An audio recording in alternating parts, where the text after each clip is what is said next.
I thought I had found my dream job when I walked into that gleaming downtown office 6 months ago. The salary was everything I had hoped for. My colleagues seemed friendly, and my boss appeared genuinely interested in my success. But sometimes the things that shine brightest on the surface hide the darkest secrets underneath. What started as the perfect career opportunity became a nightmare that would test everything I believed about trust, loyalty, and my own worth. I never imagined that the people I worked alongside every day were plotting behind my back, stealing my ideas, and setting me up for the kind of fall that could destroy not just my career, but my confidence forever. Before I dive into what happened, I would love to know where you are watching from today. Please hit that like button if this story resonates with you, and do not forget to subscribe for more real-life experiences that matter. Trust me, you will want to stay until the end to hear how this all played out. My name is Lydia, and 6 months ago I landed what I thought was my dream position at Morrison Creative Agency in downtown Seattle. After years of freelancing and struggling to make ends meet, this felt like my big break.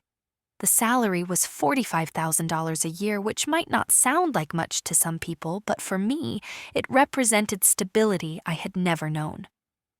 The office occupied the 15th floor of a glass tower overlooking Elliott Bay. Everything sparkled with that new money shine. The conference rooms had floor-to-ceiling windows, the break rooms stocked expensive coffee, and everyone dressed like they had stepped out of a business magazine. I felt like I had finally made it into the world I had always dreamed of joining. My supervisor, Jessica Martinez, greeted me on my first day with a warm smile and a perfectly coordinated outfit that probably cost more than my monthly rent. She had this way of making you feel like you were the most important person in the room when she talked to you. During our initial meeting, she leaned forward with genuine enthusiasm as I explained my background in digital marketing and social media strategy. "Lydia, your portfolio is exactly what we need here," she said, flipping through my work samples. "I can already see you fitting perfectly into our team culture. We value fresh perspectives and innovative thinking." The other team members welcomed me with equal warmth.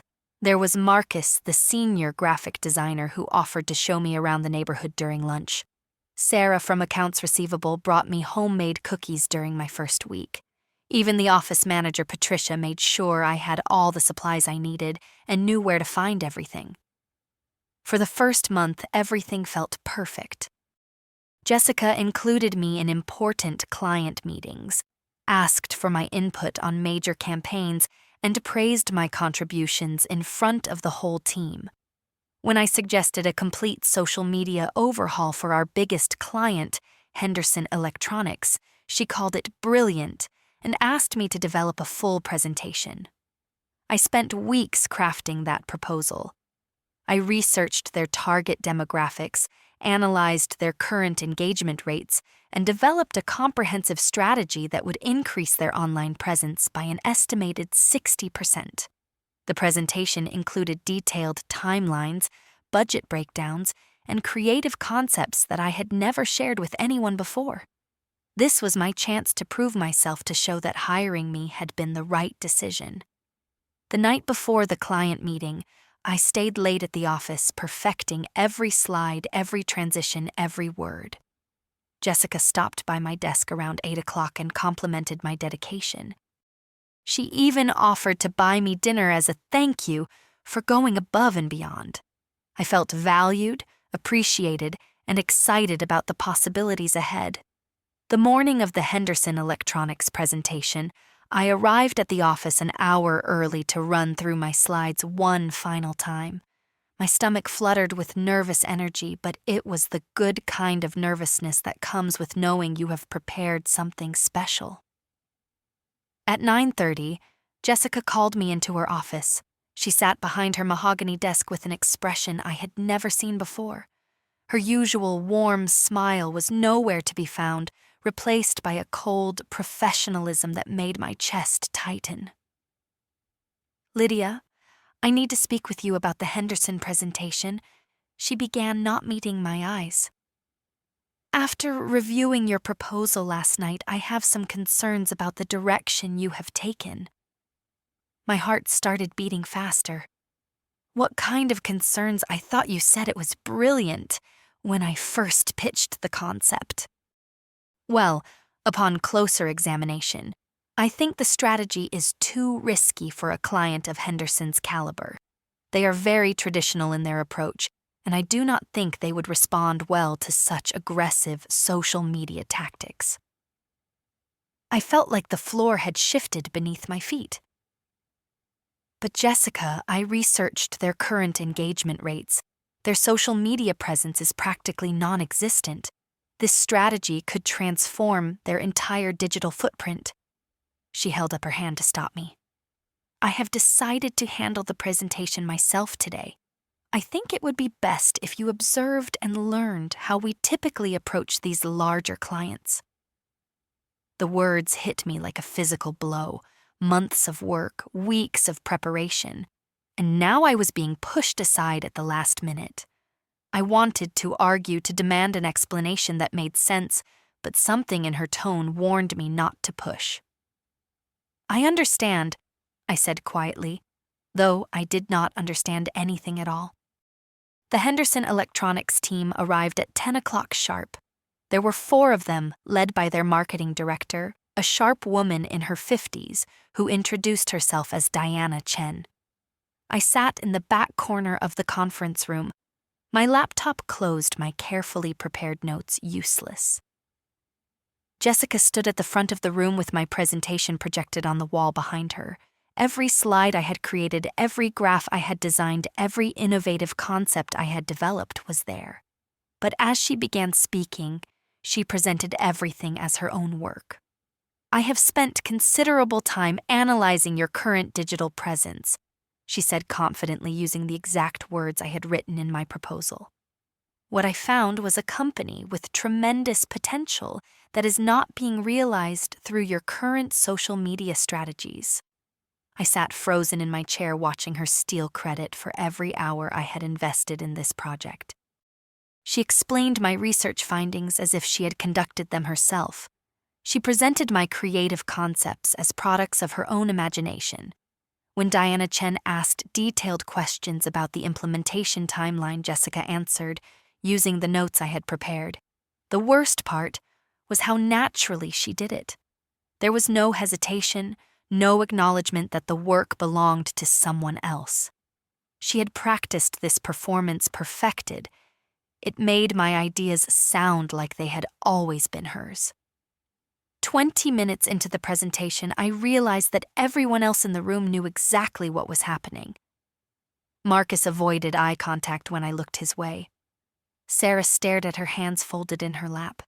Even Patricia, who usually bubbled with friendly chatter, sat silent and uncomfortable. This was not a spur-of-the-moment decision. This had been planned. They had all been part of it. The Henderson Electronics team loved the presentation. They praised Jessica's innovative thinking and signed a contract worth $200,000 before leaving the office. As soon as the elevator doors closed behind them, the entire team erupted in celebration. "Jessica, that was incredible," Marcus said, shaking her hand enthusiastically. "You really outdid yourself with this one." Sarah nodded in agreement. The social media strategy was so creative. I never would have thought of approaching it from that angle. I stood in the corner of the conference room, invisible and forgotten, watching my colleagues congratulate Jessica for stealing my work. The praise that should have been mine, the recognition I had earned, the success I had created, was all being attributed to someone else. Jessica caught my eye across the room and walked over with a patronizing smile. "I hope you learned something valuable from watching that presentation, Lydia. Maybe someday you will be ready to handle clients of that caliber yourself." The condescension in her voice made my hands shake with anger. "That was my proposal, Jessica. Every single concept in that presentation came from my research and my ideas. Her expression hardened. "Lydia, I think you might be confused. This presentation was developed by our senior team members based on collaborative input from various sources. You assisted with some minor research tasks, but the overall strategy and creative direction came from people with much more experience than you have." I looked around the room for support for someone to speak up and acknowledge what had really happened. But Marcus was suddenly very interested in his phone screen. Sarah had found urgent paperwork that required her immediate attention. Patricia busied herself collecting empty coffee cups. "I have the original files on my computer," I said, my voice rising despite my efforts to stay calm. "I can prove that this work is mine." Jessica's smile became even more condescending. "Of course you have files, Lydia. You helped with data collection and preliminary research. But having research files does not make you the creator of a comprehensive marketing strategy. I think you need to be more realistic about your contributions and your current skill level." The humiliation burned through my chest like acid. Not only had she stolen my work, but she was now gaslighting me into questioning my own memory and abilities. In front of the entire team, she was painting me as delusional and overreaching. Over the following weeks, the pattern continued. Every idea I suggested in meetings was either dismissed immediately or credited to someone else later. When I proposed a new client outreach strategy, Jessica told me it was too ambitious for my level. 3 days later, I watched her present the exact same strategy to our department head as her own innovation. My confidence began to crumble. I started second-guessing every suggestion before I made it, wondering if maybe Jessica was right about my abilities. Maybe I really was not ready for this level of work. Maybe I had been fooling myself about my potential. The office environment became increasingly hostile. Conversations would stop when I entered rooms. Important emails somehow failed to reach my inbox. Meeting invitations were sent to everyone except me. When I asked about being excluded, I was told that certain discussions were only for senior team members. My mental health deteriorated rapidly. I started having panic attacks on Sunday nights, dreading the return to work. Sleep became elusive as I replayed each humiliation, each dismissal, each moment of being made to feel incompetent and worthless.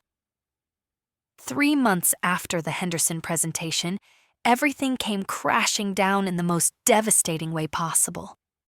I was working late again, trying to catch up on assignments that seemed to multiply no matter how many hours I put in when I accidentally opened the wrong email thread.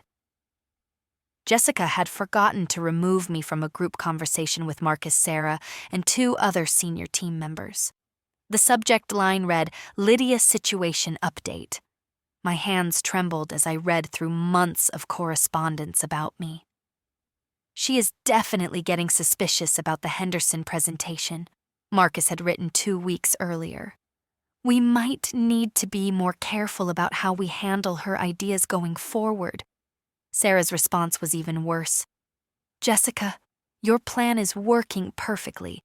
She has completely lost confidence in herself. I almost feel bad watching her doubt every suggestion she makes now." But Jessica's reply was the knife that cut deepest. "Good. I need her insecure and compliant. She has incredible instincts and creative thinking, but she is too inexperienced to recognize her own value. As long as we keep her believing she is not good enough, we can continue using her ideas while maintaining control over client relationships and credit." The thread continued for months, documenting a systematic campaign to undermine my confidence while exploiting my work. They had discussed which of my ideas were worth stealing and which could be safely dismissed. They had planned ways to isolate me from important meetings and information. They had even coordinated their responses to make me feel crazy when I questioned what was happening. One message from Patricia, the office manager I had trusted, revealed the scope of their deception. I have been forwarding copies of all her project files to Jessica as requested. Her proposal for the Martinez retail campaign is brilliant. We should probably implement it next quarter and make sure she is not involved in the client meetings. My entire body went numb as I realized the extent of their betrayal. These people I had considered friends and colleagues had been systematically stealing my work while deliberately destroying my self-esteem. Every kind gesture, every word of encouragement, every moment of seeming support had been calculated manipulation. But the final message in the thread was what transformed my shock into cold, determined fury. It was from Jessica, sent just that morning. Lydia submitted her resignation letter template to HR yesterday asking about proper notice procedures. I think our strategy has been successful. Once she leaves, we will have gotten everything valuable from her creative mind without having to pay her what that kind of thinking is actually worth. Perfect timing with the Davidson Industries pitch coming up. I will need to develop her multimedia campaign concept before she officially resigns. They thought I was broken. They thought they had won. They were about to discover how wrong they were. For the first time in months, I felt completely clear about what I needed to do. The helplessness that had been suffocating me for weeks suddenly lifted, replaced by a focused determination I had never experienced before. These people had underestimated me in the worst possible way. They had seen my kindness as weakness and my trust as stupidity. I spent the weekend developing my plan. First, I compiled every piece of evidence I could find. I screenshotted the email thread before they could realize their mistake and remove me. I gathered all my original project files, complete with timestamps and revision histories that proved my authorship. I collected copies of presentations where my work had been stolen along with my original proposals and research. Most importantly, I researched each client we had worked with during my time at the agency. I cross-referenced their contact information, their contract values, and their current satisfaction levels with our services. What I discovered was fascinating and useful. Henderson Electronics had been so impressed with Jessica's social media strategy that they had recommended Morrison Creative to 3 other companies. Martinez Retail had signed a 6-figure contract based on my multimedia campaign that Jessica was planning to steal. Davidson Industries was preparing to award us their largest marketing budget ever, worth over $500,000. All of this success was built on my ideas, my research, my creative thinking. But Jessica and her team had no idea how to actually implement the strategies they had stolen. They were selling promises they could not deliver because they did not understand the work behind the concepts. On Monday morning, I walked into the office with a printed resignation letter and a USB drive containing everything I needed. I submitted my resignation to HR, citing a family emergency that required my immediate relocation. 2 weeks' notice, professional and courteous. Jessica seemed relieved when Patricia told her about my resignation. She probably thought her plan had worked perfectly. She would soon discover otherwise. That afternoon, I called Diana Chen at Henderson Electronics. I introduced myself as the creator of the social media strategy that had impressed her team so much and explained that I was starting my own consulting firm.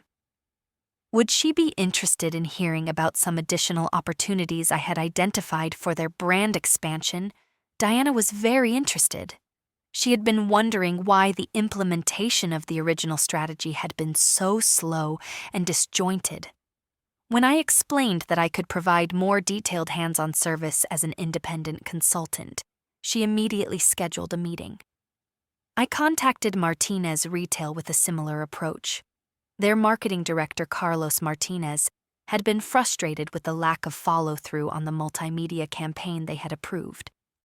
When I offered to complete the project as a freelance specialist, he was eager to discuss terms. By Thursday of that week, I had secured consulting contracts with Henderson Electronics and Martinez Retail worth a combined $80,000. Both clients were thrilled to work directly with the person who had actually created their strategies. Both mentioned their disappointment with Morrison Creative's recent performance and their plans to reconsider their ongoing contracts. Friday afternoon, I sent Jessica an email that would change everything. The subject line read, "Regarding my intellectual property and future business relationships." Dear Jessica, I wrote, "I want to thank you for teaching me so much during my time at Morrison Creative. You showed me exactly how valuable my ideas really are and how much clients appreciate authentic, innovative thinking. As I begin my new career as an independent consultant, I thought you should know that several of our former clients have expressed interest in working with me directly. Henderson Electronics and Martinez Retail have both signed contracts for ongoing strategy development. Davidson Industries has also reached out about their upcoming campaign needs. I look forward to showing them what I can accomplish when I receive proper credit and compensation for my work. Best of luck with your future presentations. Lydia." I copied the entire team on the email, including Patricia Marcus and Sarah. Then I sent a separate message to our department head and the agency president attaching the email thread where they had documented their systematic theft of my work and their plan to drive me out of the company. The response was immediate and devastating. Within 2 hours, Jessica was called into a meeting with the agency president and the legal department. Marcus and Sarah were suspended pending investigation. Patricia was terminated immediately for violating confidentiality agreements and company email policies. By Monday morning, Morrison Creative had lost 3 major clients and faced the possibility of legal action for intellectual property theft. The agency's reputation in the Seattle marketing community was in ruins. Jessica was fired Tuesday afternoon, escorted from the building by security. But the most satisfying moment came 3 weeks later when I received a call from Diana Chen at Henderson Electronics. "Lydia," she said, "we are so impressed with your work and your professionalism. We would like to offer you an exclusive consulting contract worth $200,000 annually. We believe in working with people we can trust, and you have proven yourself to be exactly that kind of person." 6 months later, I have built a thriving consulting business with 7 major clients, an annual revenue approaching $400,000. I work from my own office overlooking the same Seattle skyline where Morrison Creative used to tower over me. But more importantly, I have learned to value my own worth and never again allow anyone to diminish my contributions or steal credit for my work. The experience taught me that betrayal can be a gift, though it certainly does not feel that way when you are living through it. When people show you who they really are, believe them, but also believe in yourself enough to fight back when fighting back is necessary. Sometimes the people who try to tear you down are actually clearing the path for you to build something better than you ever imagined possible. Sometimes losing everything is the first step toward finding everything you were meant to have.